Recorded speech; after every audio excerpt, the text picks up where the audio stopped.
Hello friends, welcome to SMG channel. अगर आप channel पे नए हो तो चैनल को सब्सक्राइब कर दो and hit the bell icon to get the latest updates. So आज के इस वीडियो में हम डिस्कस करने वाले हैं फार्मा शेयर का एक दिग्गज स्टॉक है जो कि आज के दिन भी वहाँ पे 5-6% के आसपास की गिरावट हो चुकी थी और अपने ऑल टाइम हाई से भी लगभग 35% के डिस्काउंट रेट पे आपको अवेलेबल है। सो आज के दिन भी जो गिरावट हुई थी उसका क्या है मेजर रीज़न और कौन से लेवल्स पे हमें बाय करके चलना चाहिए और क्या होंगे अपकमिंग टारगेट्स। सो ये सब जो है इस वीडियो के अंदर हम डिस्कस करेंगे। सो कंपनी का अगर मार्केट कैप देखें तो लगभग 93,000 करोड़ के आसपास की लार्ज कैप की कंपनी है। कंपनी का अगर हाई देखें तो 5400 के आसपास है और कंपनी का जो लो है वो लगभग 3300 के आसपास है।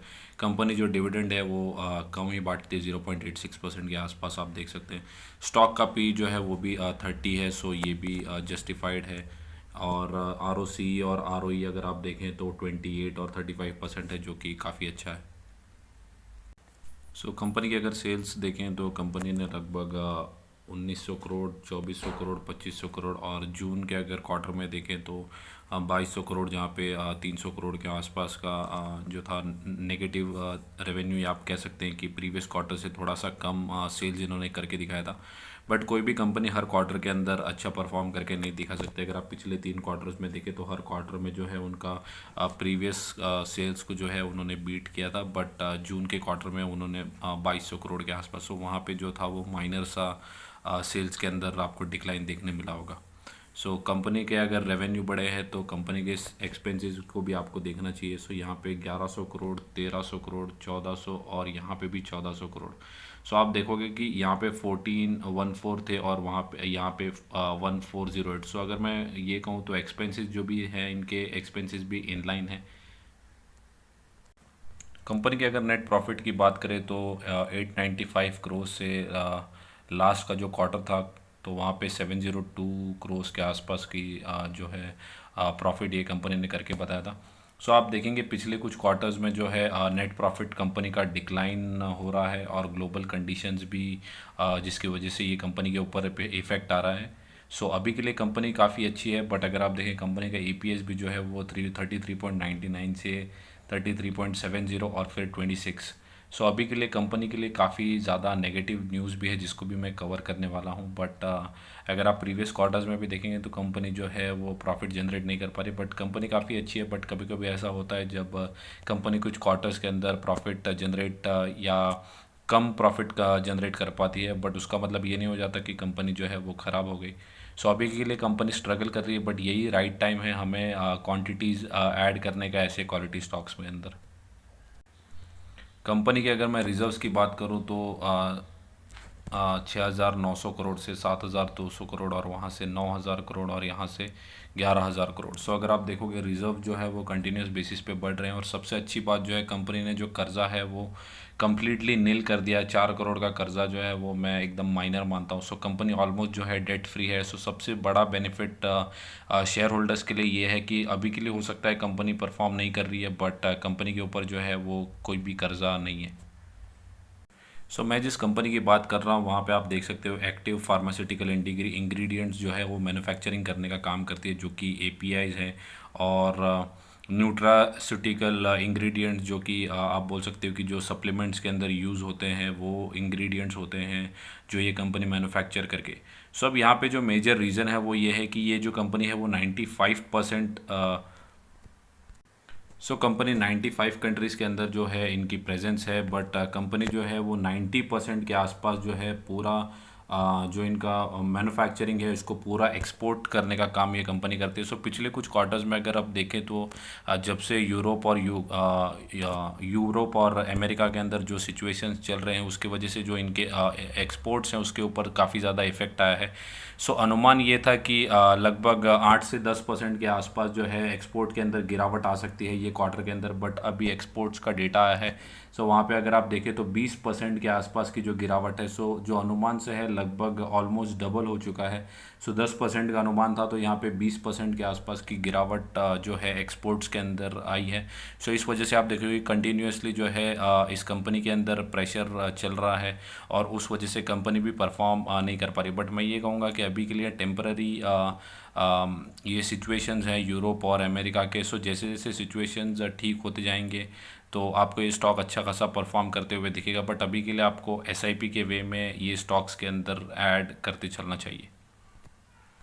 सो मैं जिस शेयर की बात कर रहा हूँ वो है डीवीज़ लेबोरेटरीज। सो डीवीज़ लेबोरेटरीज लार्ज कैप की काफ़ी बड़ी फार्मा सेक्टर की कंपनी है।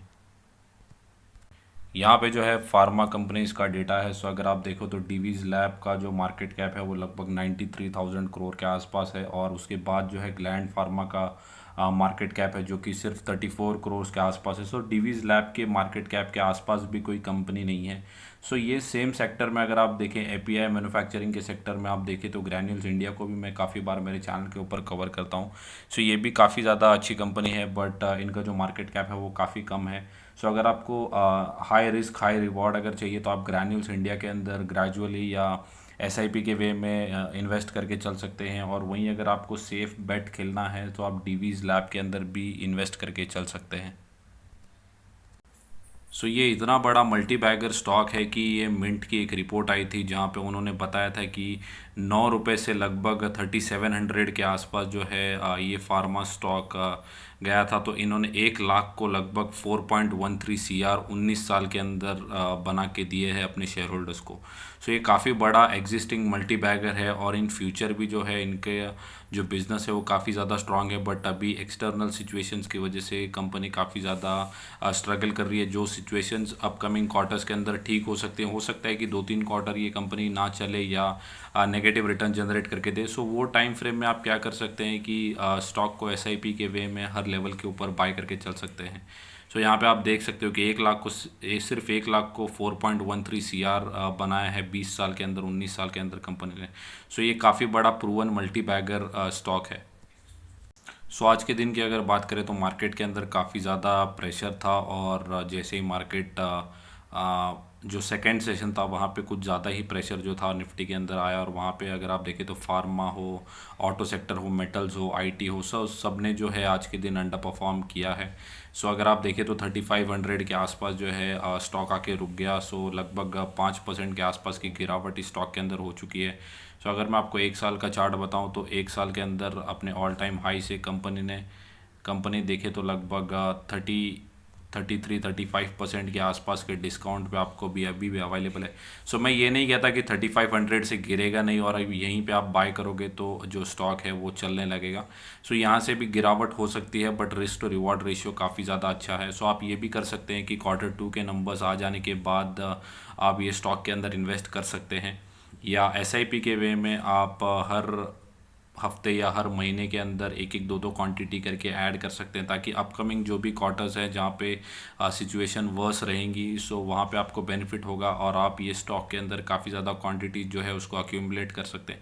सबसे ज़्यादा बड़ा बेनिफिट है कि आप कंपनी को ऑल टाइम हाई पे नहीं खरीद रहे, लगभग 35% के डिस्काउंट पे खरीद रहे हैं। सो आप ऐसा भी होगा कि यहाँ से स्टॉक जो है आप ख़रीदने के बाद 10-15% गिर भी जाए, बट जो रिवॉर्ड है वो काफ़ी ज़्यादा बड़ा है। सो अगर 5-10% की गिरावट से अगर आपको 30-40% का रिवॉर्ड मिलता है, सो ये काफ़ी ज़्यादा मैं कहूँगा रिस्क टू रिवॉर्ड रेशियो अच्छा है।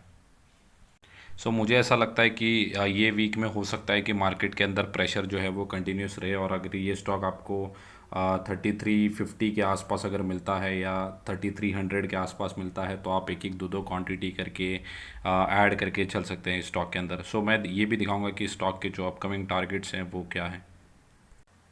सो स्टॉक के में अगर मैं अपकमिंग टारगेट्स दिखाऊं तो लगभग 32% अप है। मैंने पहले भी कहा कि अगर 5-10% का अगर रिस्क है और 30-40% के आसपास का अगर रिवॉर्ड है सो काफ़ी ज़्यादा अच्छा risk to reward ratio. Medium term में भी अगर आप देखिए तो 4200 के आसपास के रिटर्न है। सो मुझे ये नहीं लगता कि 3000 का जो लेवल है वो आ सकता है, बट अभी के लिए मुझे ऐसा लगता है कि आपको एसआईपी के वे में बाय करके चल सकते हैं। सो आपको 4800 या 5000 के आसपास के लेवल्स भी जो हैं वो लॉन्ग टर्म में दिखेंगे, और मीडियन में भी अगर आप देखें तो 15% के आसपास का रिवॉर्ड जो है इस शेयर के अंदर है। सो ये था मेरा रिपोर्ट फॉर डीवीज़ लेबोरेटरीज। अगर वीडियो अच्छा लगा होगा तो वीडियो को लाइक कर दो एंड चैनल को सब्सक्राइब, और अगर आपका कोई भी डाउट है तो उसको कमेंट सेक्शन के अंदर पोस्ट करो।